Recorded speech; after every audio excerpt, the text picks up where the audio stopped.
What is up, everyone? Welcome to episode number 23 of the Ohio Sports Radio Show. I'm Jared. He's Ian. We're back to talk some Ohio sports with you guys after an extended break, but it feels good to be back. Now, episode number 23, most people would say this is the Michael Jordan episode. Nay. Ian, this episode was drafted in the 1999 NBA draft in the first round, pick number 16 overall. This player wore 23 for a few years. He's not currently wearing it. He is still in the league, been in the league for 18 years. He was drafted 16th overall by the Chicago Bulls in the 99 draft. Can you guess this player? You said he's still in the league? He is currently still in the league, yes. And he only wore it for a few years. Only wore it for a few years. He wore it with a specific team. I feel like if I tell you the team, it will give it up and you will be able to guess who it is.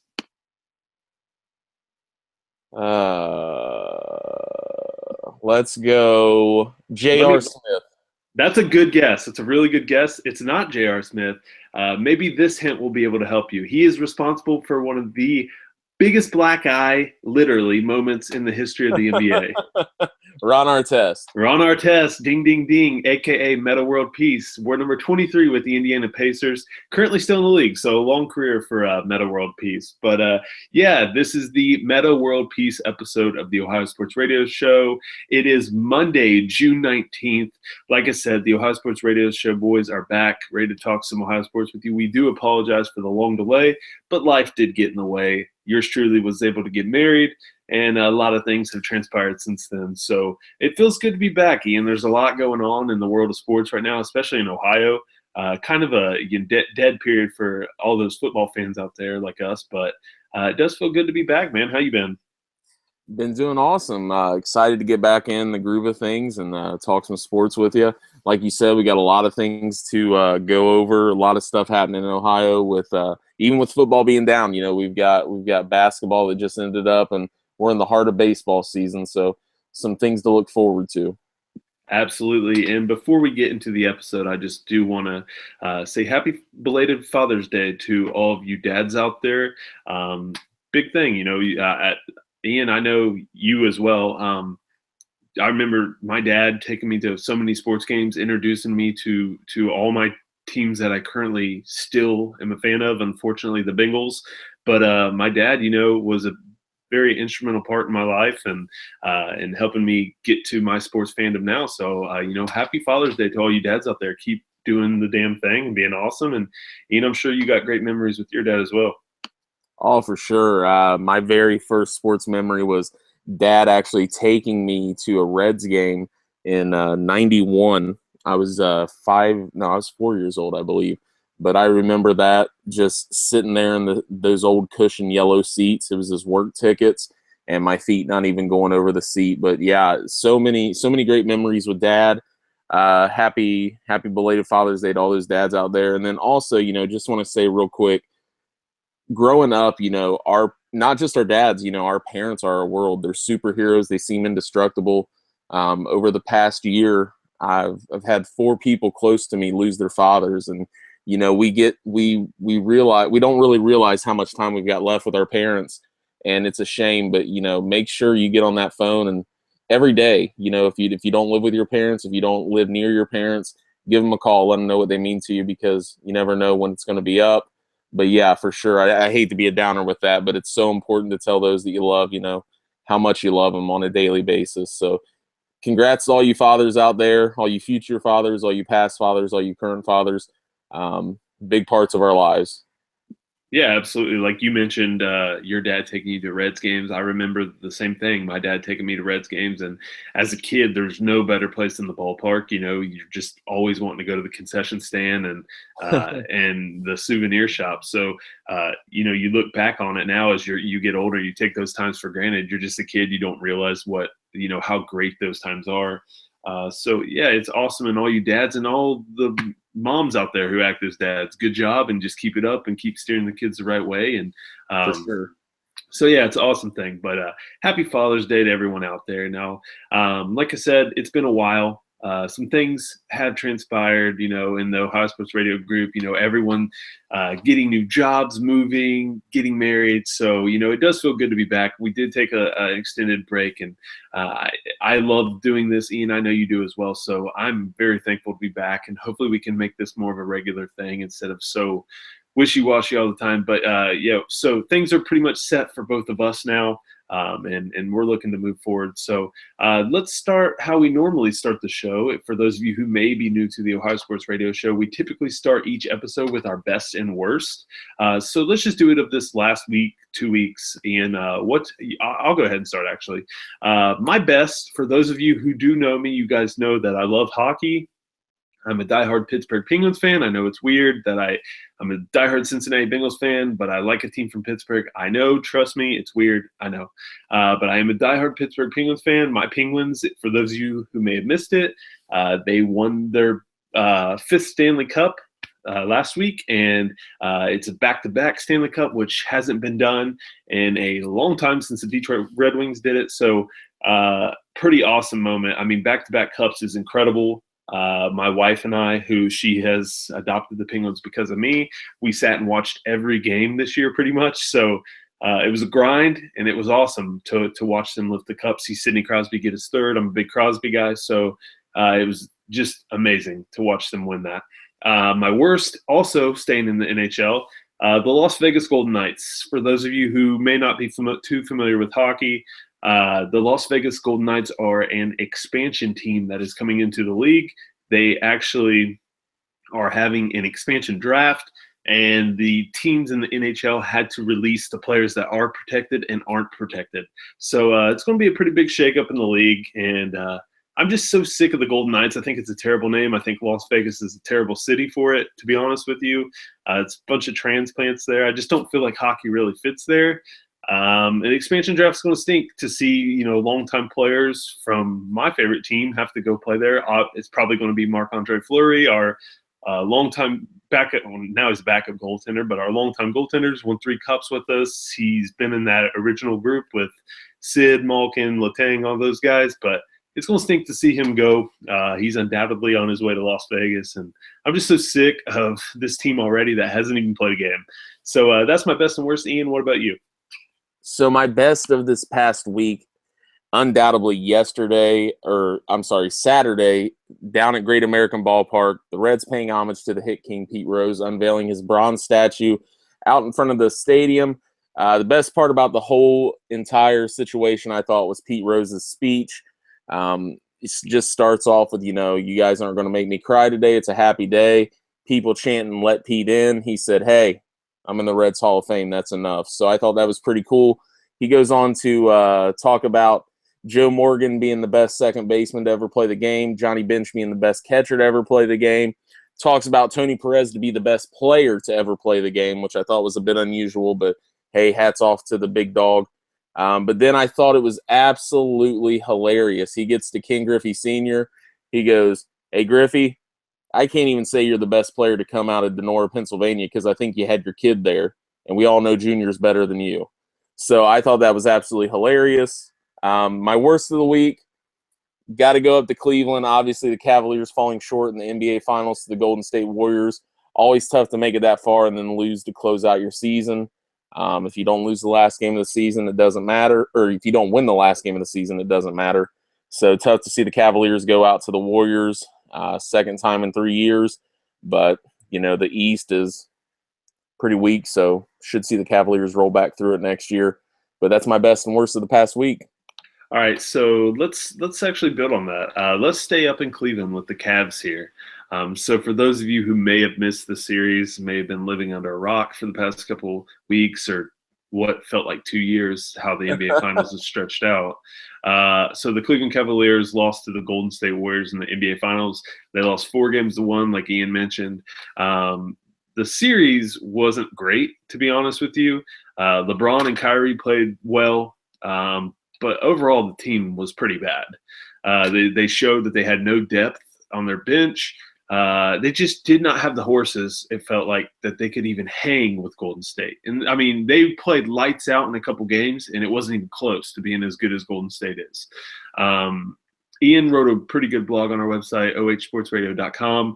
You can go on there and check it out. But Ian wrote a pretty good blog about where do the Cavs go from here.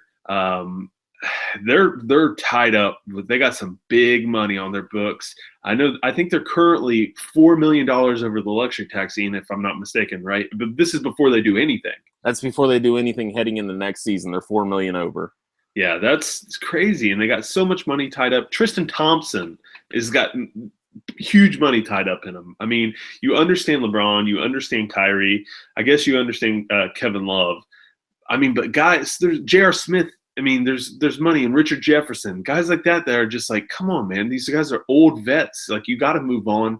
They have to do something, Ian. I'm going to let you kind of, since you wrote that article, I know you kind of want to talk about some things with that. But where do the Cavs go from here, man? It's tough. Like you brought up, the central focus of this entire thing is they've really backed themselves into a corner financially.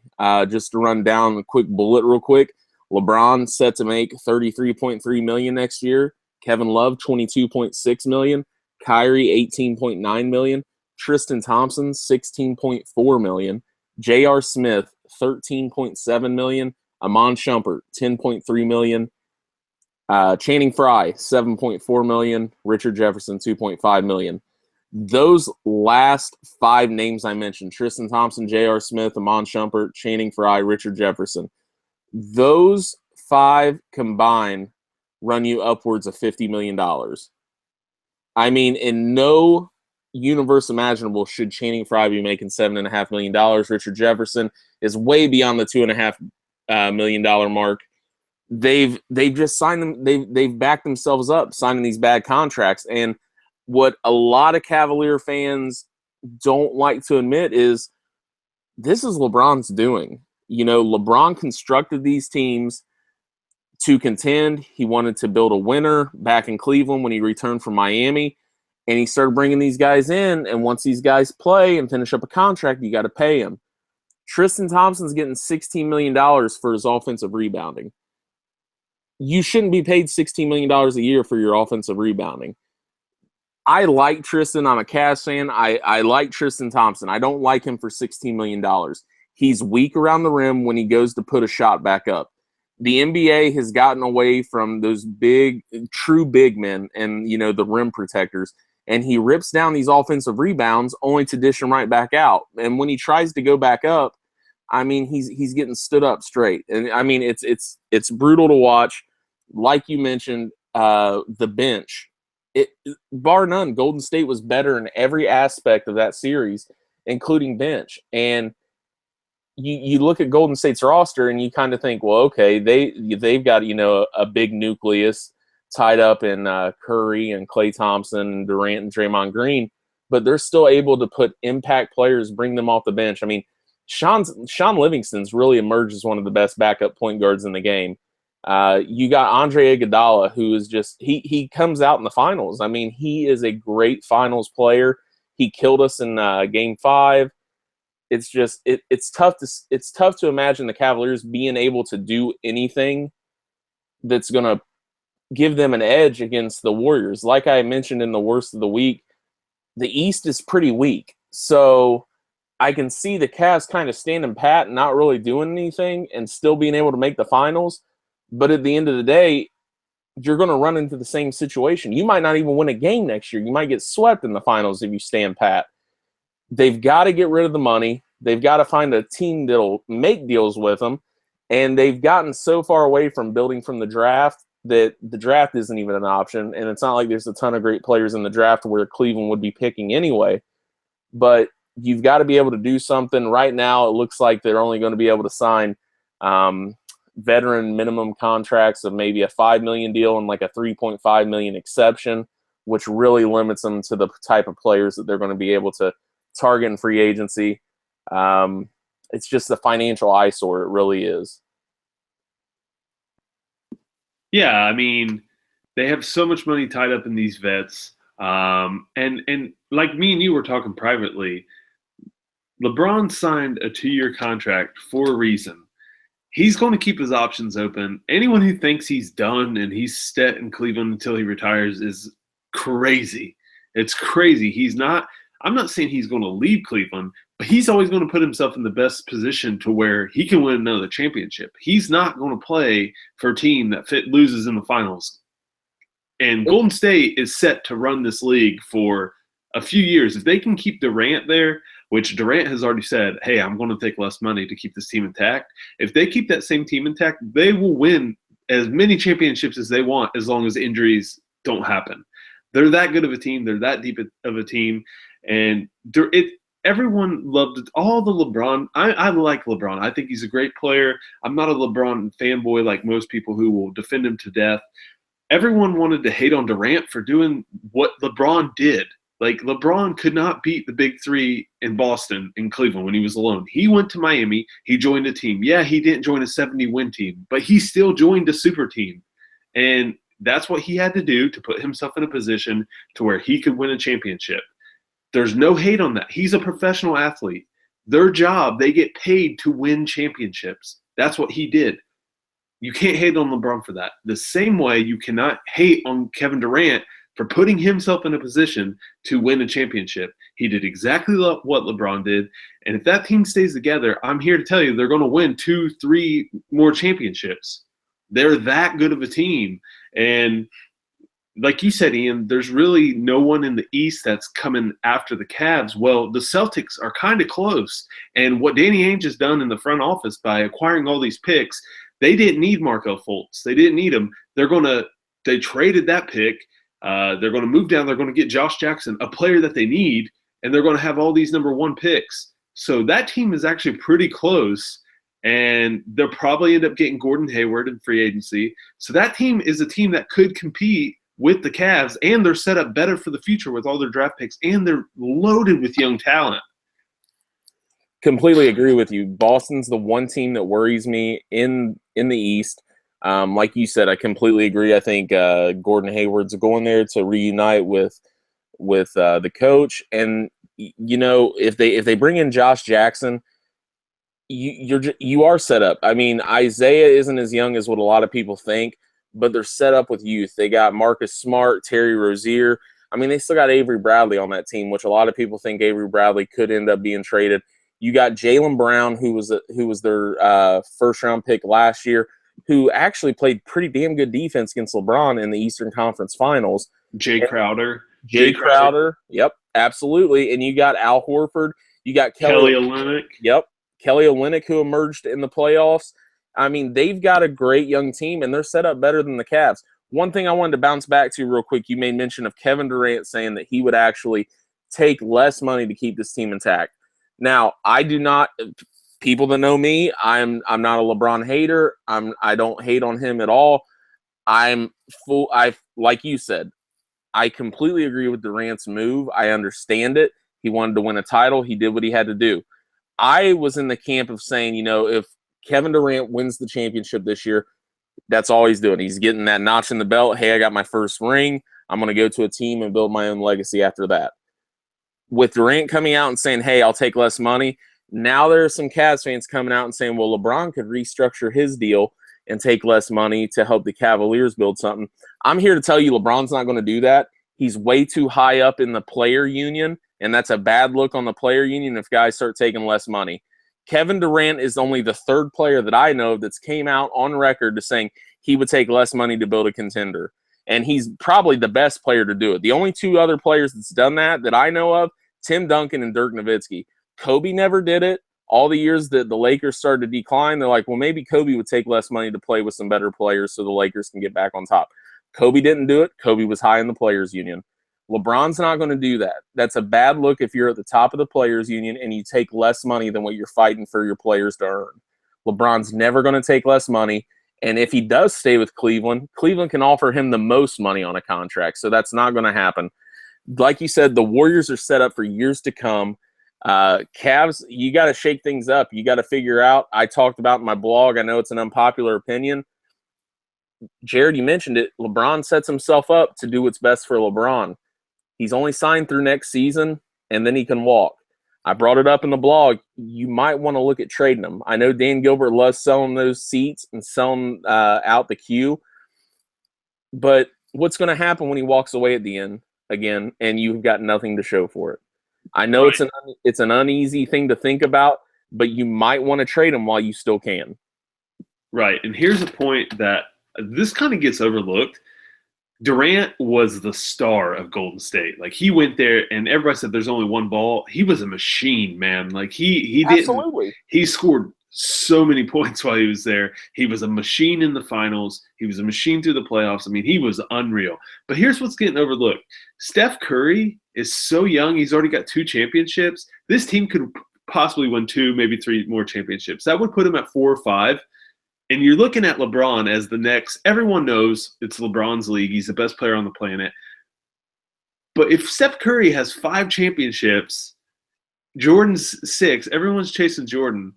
Steph gets overlooked. Like he could possibly be up there. And where do we rank Steph as one of the best players of all time? Because he's a guard. You really don't look at guards that get overlooked. John Stockton's probably one of the best players to ever play the game, and he gets overlooked nonstop. Guards don't get the same love that forwards and big men do. So where would we rank Steph if Steph has 5 championships toward the end of his career? I mean, that's up there. That's Kobe, man. I mean, where do we rank him? You know? You're absolutely right. Everybody loves to overlook the guard, like you said, but people want to write the best narrative for them, and they don't want to include what's right there in front of them. You know, the people for so long, they're like, well, it doesn't matter about rings. LeBron's going to be the best player. Well, then LeBron has 3 rings, and they're like, well, he's only a few behind Jordan. He's going to get there. Well, 2 years ago, you didn't care about rings. You said that LeBron was going to be the best player. It didn't matter about rings. You mentioned Stockton. You can look at other sports. Look at Dan Marino, one of the best quarterbacks of all time. Never won a Super Bowl. Is it really about the rings? And Steph Curry isn't this guy that, you know, we look at and we talk about the Peyton Manning versus Eli Manning, how Eli had more Super Bowl rings than Peyton until his last one. And you're like, well, is Eli really better than Peyton? It's none of that bullshit. It's Steph Curry gets constantly overlooked, and he's one of the best players in the game today. Yeah, he's revolutionized the game. I went and watched my little cousins play basketball. And if you go watch, kids are shooting deep threes now. That's all they want to do. Absolutely. Because they see Steph playing and all these guys shooting 3, and it's only going to get worse because you got these young kids watching this and they're coming up into the game. But back to your point about rings, I feel like LeBron is the one player who's not judged by rings. I mean, he's got 3 championships. That's a great career. And yet LeBron is always going to be judged to Michael Jordan. You know, I'm a hockey guy. To go back to hockey, Sidney Crosby has 3 Stanley Cups, but he's always going to be judged to Wayne Gretzky's 4. And what if Sid got 5? Is he better than Gretzky? No, he's not better than Gretzky. Gretzky's the best player to ever lace him up. This goes back to the Jordan MJ or the Jordan LeBron argument. Everyone loves to have this argument. ESPN beats it into the ground. Jordan's the best player to play the game, folks. But LeBron, why can't we enjoy LeBron for what he is now? We're going to look back and be like, wow, we got to watch one of the top 5 players of all time play the game. And all people want to talk about is he better than Jordan? LeBron, 3 championships, back to my point, he's still not judged on championships. It's, how many times has he lost in the finals? Who cares? He's gotten to the finals. He may have lost, but he's still got there. He's got 3 rings. That's still a very great career. Karl Malone, one of the best players ever, never won a championship. He tried to go and join a super team too to get one. It's just what guys do. This is the way the league's turning. LeBron, so unfairly judged by how many championships he doesn't have. And it's always going to be that way. LeBron could get to 7 and it'd be like, well, Jordan never lost in a game, never went to a game 7 in the finals. LeBron has. They're always going to find a reason. All I'm saying is let's stop this argument. They're both great. They're both going to be top 5, maybe top 3 players to play the game when it's all said and done. Let's just enjoy it for what they are now. Let's just enjoy the moment. LeBron is a fantastic player. Kobe was a fantastic player. Jordan was an amazing player. We know this. Just enjoy it for what it is now. Cavs fans, I'm telling you, enjoy LeBron while you can because I don't think he'll be there. He's going to go to another team. I think LA is calling his name. I think everyone can call that shot. It's an easy thing to do. I think he ends up leaving. But let's move on. We could sit and talk about the Cavs and NBA. Let's stay up in Cleveland, Ian. What's going on with the Browns? So aside from the draft, since we haven't really talked much with the podcast since the draft, few notes real quick. Myles Garrett, the number 1 overall pick, all of Cleveland held their breath last week as he went down with an injury. He's had it looked at. He is in a walking boot, but they're saying it's just a foot sprain. He'll be back for mini camps later on in the summer. Another surprising, shocking revelation out of Cleveland, the emergence of Brock Osweiler. There's tons and tons of reporters talking about how good Osweiler is looking in these mini camps, saying he might actually get a look at the starting job. Back when the Browns made the deal with the Texans, it was reported as the Browns were getting a draft pick and Brock Osweiler. It's never good when the player's mentioned after the draft pick, because that usually means that they're going to cut ties with them right after. It's looking right now like Osweiler might get a shot in Cleveland to be that starting quarterback. You've got Cody Kessler on the depth chart who, Cody wasn't bad last year, but he's getting his brains knocked in with that poor offensive line in front of him. And then you've got the rookie quarterback that they drafted in DeShone Kizer on that depth chart as well. Much improved, upgraded offensive line for the Browns are in place. So, it could be anybody's game as far as the quarterback spot. Right, and to play devil's advocate with Brock Osweiler, the Browns could be just pumping this up to see if they can get a trade partner with them. I'm not saying that's what they're doing. I'm not saying that's what they're doing, but they've been pretty, mum on this everything else. They've just been saying, "Oh, he's looking great. He's our guy. He's looking really good." So it could be them just trying to pump up his trade value. I don't know. I hope he does well for you guys. You guys deserve a good quarterback or someone who's at least consistent enough to stay in. And I thought Kessler was that guy last year, but his brain was rattled around from, having basically a lookout block every time he stepped up to under center. So like you said, much upgraded with adding a guy like Zeitler to your line, much upgraded offensive line for them. And you guys did pretty well in the draft. And speaking of the draft, actually, let's kind of let's do a draft recap, draft grades for each team. I'll let you go first, Ian, with the Browns. So just do a little bit of a draft recap for everyone, and then what you would grade the Browns draft. For sure. First round, the Browns had 3 draft picks. Myles Garrett, number 1 overall defensive end out of Texas A&M. They owned the 12th pick, but they traded that down. At 25, they took Jabril Peppers, safety out of Michigan. They traded back into the first round at 29 to take David Njoku, a tight end from Miami. A move they made after that was they released Big Gary Barnidge out in Cleveland. So Njoku's the new guy at tight end. Second round, the Browns took the quarterback, DeShone Kizer out of Notre Dame. Third round, Larry Ogunjobi, I always butcher that name, defensive tackle out of UNC Charlotte. Fourth round, the Browns went cornerback out of Houston, Howard Wilson. Fifth round, Browns went Roderick Johnson, offensive lineman from Florida State. Sixth round, this is the pick that got scrutinized the most. The Browns took defensive tackle Caleb Brantley out of Florida. A guy that was rumored to be a first-round pick, and then everything came out about a possible assault case with a female. The Browns said, we're going to take a in-depth look at that. If he's not going to be able to get out of that charge, if more things come out, we'll cut ties with him. But it was kind of a low-risk, high-reward situation.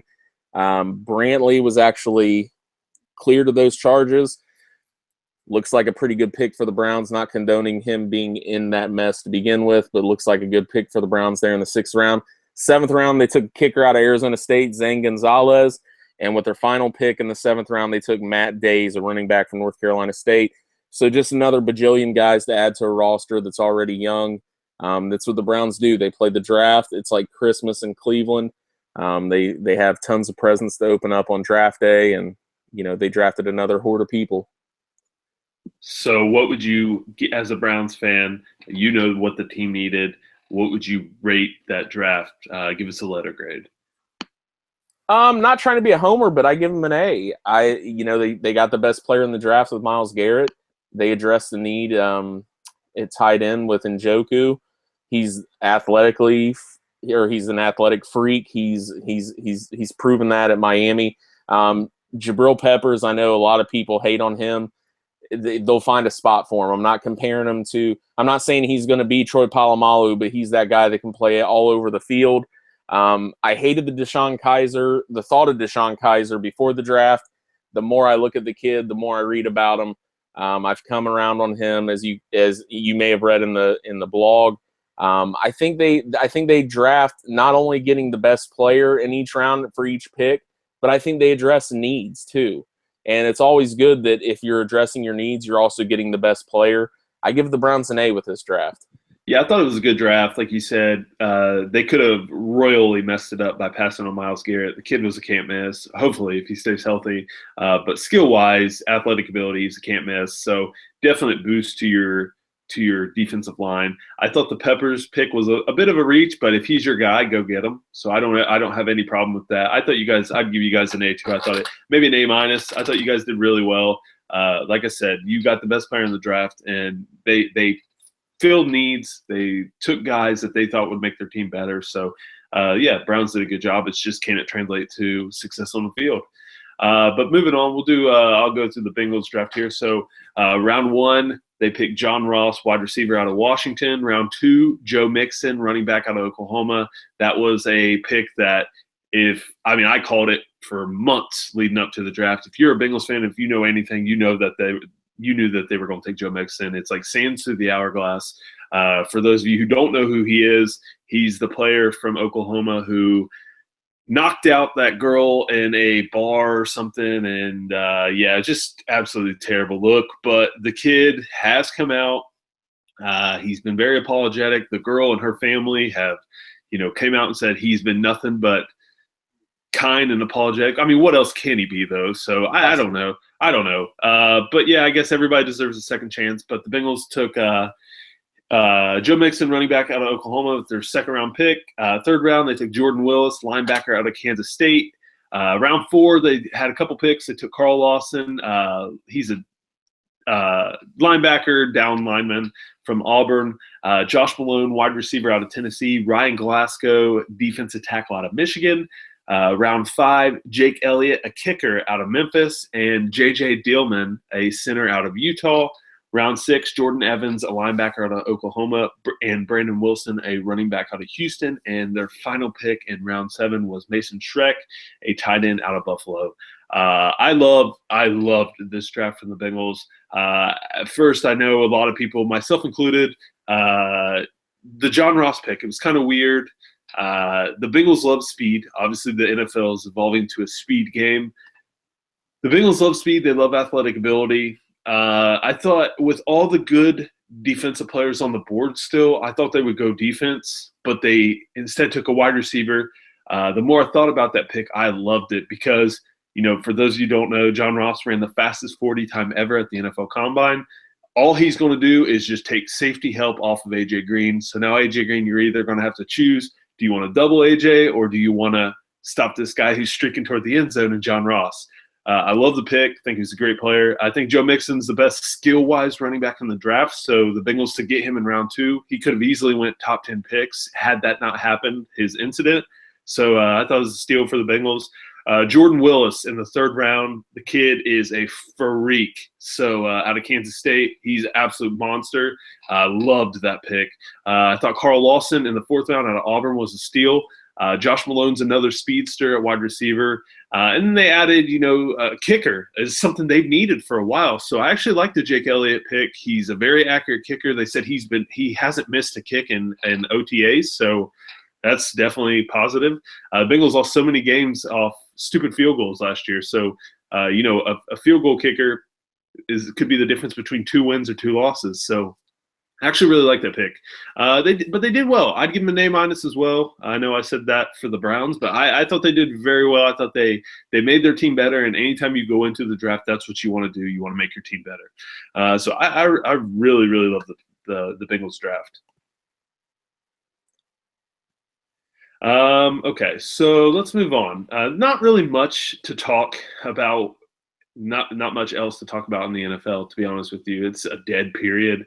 They got a voluntary OTAs going on right now. So, not much else to talk about. It's a dead period. Like I said, we're getting into that doldrum where it's just baseball, which isn't a bad thing if you're a baseball fan. But if you're a fan of multiple sports, it does get kind of tough. So let's move on. Let's talk a little Reds baseball. recently. We're not going to run through the whole MLB draft because, I mean, my gosh. But so top 5 picks for the Reds in the draft. Superstar Hunter Greene, right-handed pitcher, high school pick. That's the one that every Reds fan should be talking about. Jeter Downs, Stuart Fairchild, Jacob Heatherly, and Cash Case. Those are the top 5 picks for the Reds in the draft. Ian, I know you live for the MLB draft, so what'd you think of the Reds draft, man? I'm agreeing with what a lot of analysts and what a lot of rival GMs are saying. The Reds had the best draft in all of baseball. They kept having great players fall to them. The draft by the numbers, let's recap that real quick. The Reds drafted 41 players this past week, I'm sorry. They took 25 pitchers, 6 outfielders, 5 shortstops, 2 third basemen, 1 second baseman, 1 first base, 1 catcher. A big mix, obviously, a lot of those guys being pitchers. But Hunter Greene, that pick that you said that everybody should be talking about, this kid, a lot of people. SI did a cover story on him earlier this year, and some GMs said that he is to this draft in baseball as LeBron was to the 2003 NBA draft, which is very heavy-handed, saying something like that about a young high school kid. Absolute phenomenal pitcher, can hit 102 on the gun. He lives 95 to 98 consistently, but he's also a fantastic shortstop prospect. The Reds say they're going to give him a look at pitcher first. He's out of Notre Dame High School in Sherman Oaks, California. Really surprised he fell to us. You know, I thought I'd been hearing about the Twins with that first pick. They were looking at shortstop, and then they really pursued Brendan McKay out of Louisville, the first baseman / left-handed pitcher. McKay came out and said that he was not going to sign with the Twins. So the Twins opted to go with the other shortstop. The name's escaping my mind right now. He went with him in the first pick overall. So that meant Hunter Greene was coming down to the Reds at number 2, which worked out terrific for the Reds. Jeter Downs, I read an article. You know, it's funny that the Reds finally got their Jeter at shortstop. You know, years ago, the Reds passed up on Derek Jeter to take Chad Mottola, but they got Jeter Downs. Funny story real quick for you. Cash Case, the 5th pick for him, out of Orlando. He's a shortstop. His slot value for that 5th pick being taken in the 4th round, what guys typically sign for, the contract for the bonus, sits around $501,000, Jared. The Reds signed him for $1 million. The Reds threw that money at him to prevent him from opting out and going to college. So I got a funny story about that. They gave him $1 million to avoid him going to college. Jared, do you remember Todd Coffey? I do remember Todd Coffey, yeah. All right, the Reds drafted him in the 41st round of the 1998 Major League Baseball draft. Back then, there was this strategy called draft and follow.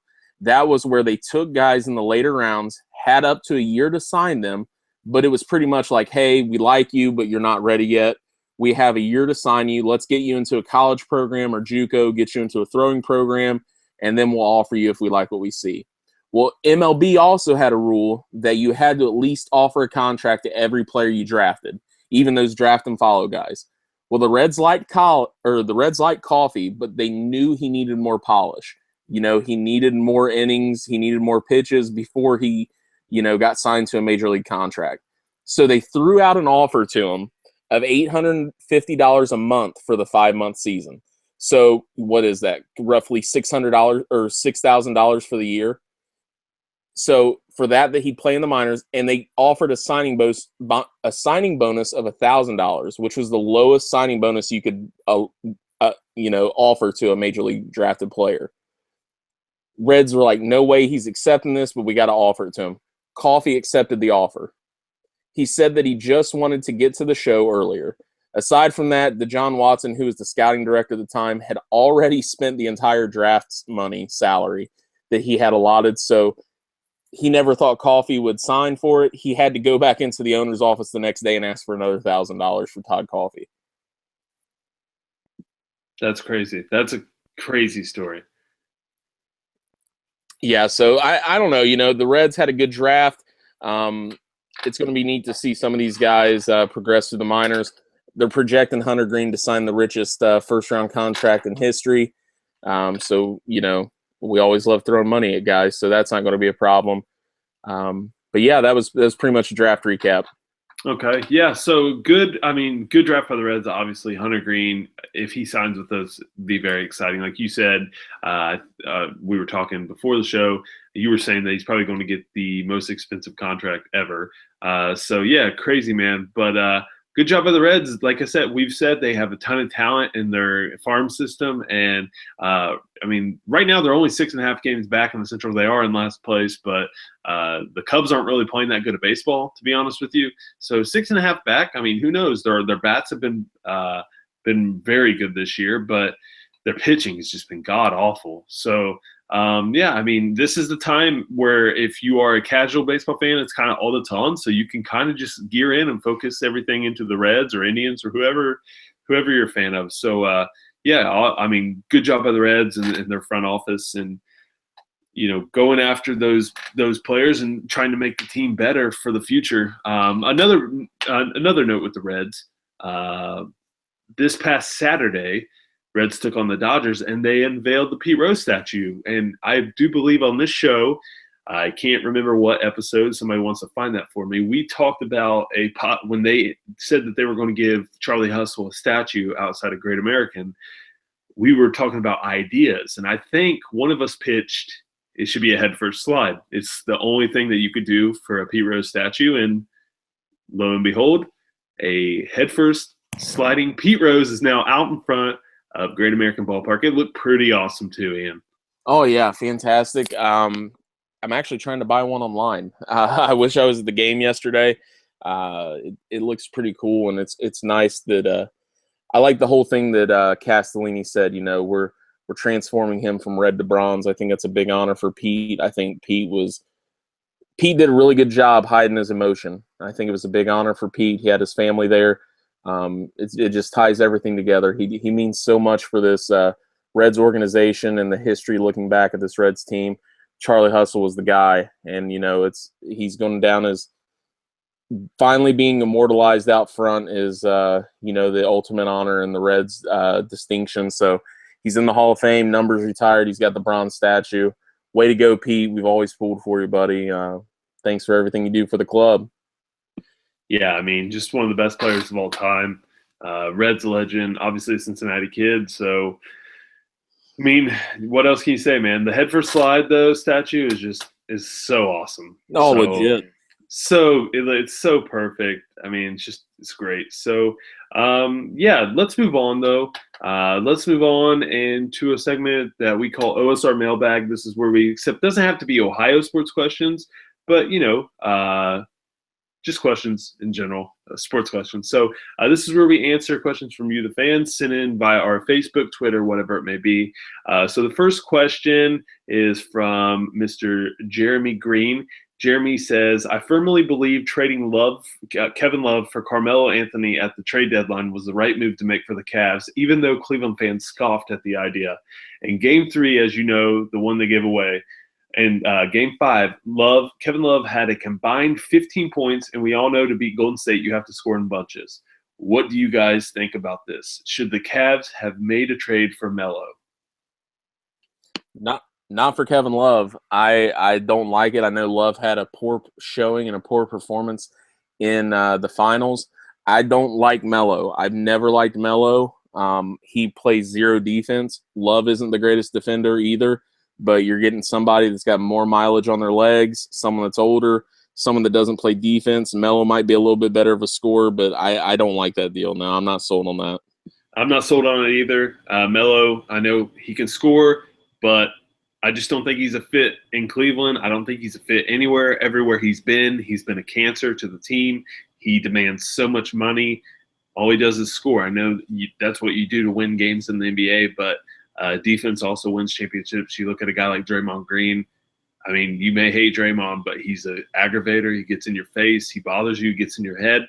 He helped the Golden State is a very pivotal part of that team. So I don't like to trade Jeremy, but who knows? LeBron is all about his banana boat, guys. So I don't know if Melo was even on the banana boat, but still, LeBron loves his guys, his friends. So who knows? You could see Melo in a Cavs jersey or wherever LeBron ends up soon. So thanks for the question, Jeremy.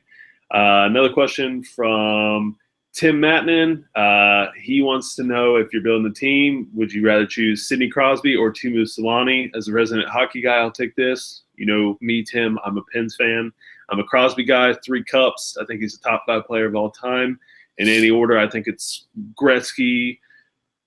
Oh, God. Gretzky, Lemieux, Crosby, Gordie Howe, Messier, Bobby Orr's on there too. So I don't know in any order. But I would take Crosby's 3 cups to Solani's 1. But, yeah, that's my choice. And one final question. Ken Rice wants to know, do we think Joe Mixon can be a breakout star for the Bengals? Ian, you're a Browns fan. I know you know about Mixon. What do you think? How do you think he fits into that team? I think he's a fantastic player. You know me as a Browns fan, I get pissed off when I see these good players fall to the Bengals in the draft. It happens every year. But Mixon is a phenomenal talent. If that offensive line's creating holes for him, I think Mixon can take that starting job. I think he can be a playmaker, and I think he can really help this Bengals team out. He's got the talent. He definitely does. I think he's very good out of the backfield. We don't know how Gio's going to be coming off the torn ACL. Jeremy Hill has struggled the past few years. If the offensive line holds up for him, he's going to be good. I think he's going to be a really good player, and also he's very good out of the backfield catching passes. So I like the chances, Ken. I hope so, because if we have a good running game, we have a good running back, the odds of our success are going to be very good. So I hope so. But thank you to everyone who's sending questions. What we're going to do a new thing for the show. So if you could go to iTunes, rate and write a review for our podcast. If we read your review on the show, we will send you some OSR swag through the mail. It will really help us out, and we're here to help you out too. So go to iTunes, go to the podcast section, find the Ohio Sports Radio Show podcast, write a review, rate the podcast, and the one we read on the show, the best one, we will send you some OSR stuff in the mail. So that's something that I look forward to doing in the future. We're going to end this episode number 23, the Meta World Peace episode, with our segment we call What's Good. It's just where we tell you something that we're really enjoying right now. Ian, what's good with you, man?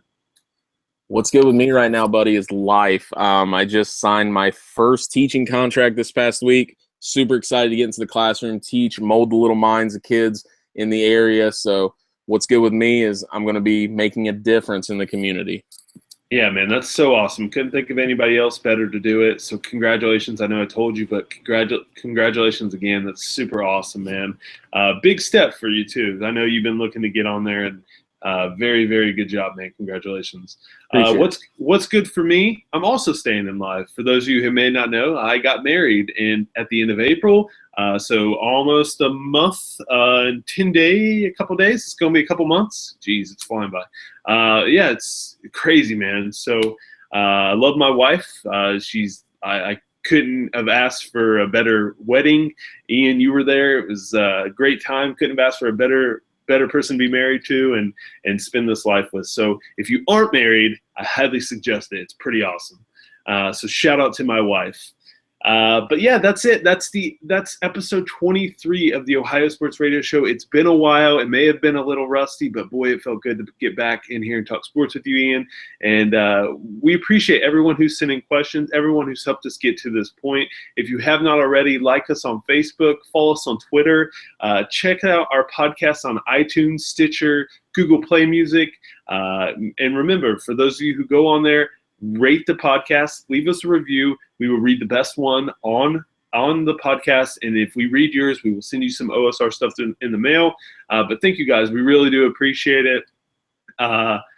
Episode 24 hopefully will come out sometime next week, and we hope we can keep a schedule. It's going to get pretty busy. Ian, I know you're on summer break right now, but yep. Yeah, so we should be able to get a few in, but yeah, thank you to everyone. We really, really do appreciate it.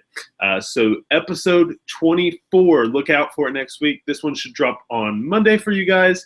once again, happy belated Father's Day to everyone out there, all the dads and moms who are raising kids. You guys are awesome. And we will see you guys again on the other side for episode number 24 of the Ohio Sports Radio Show.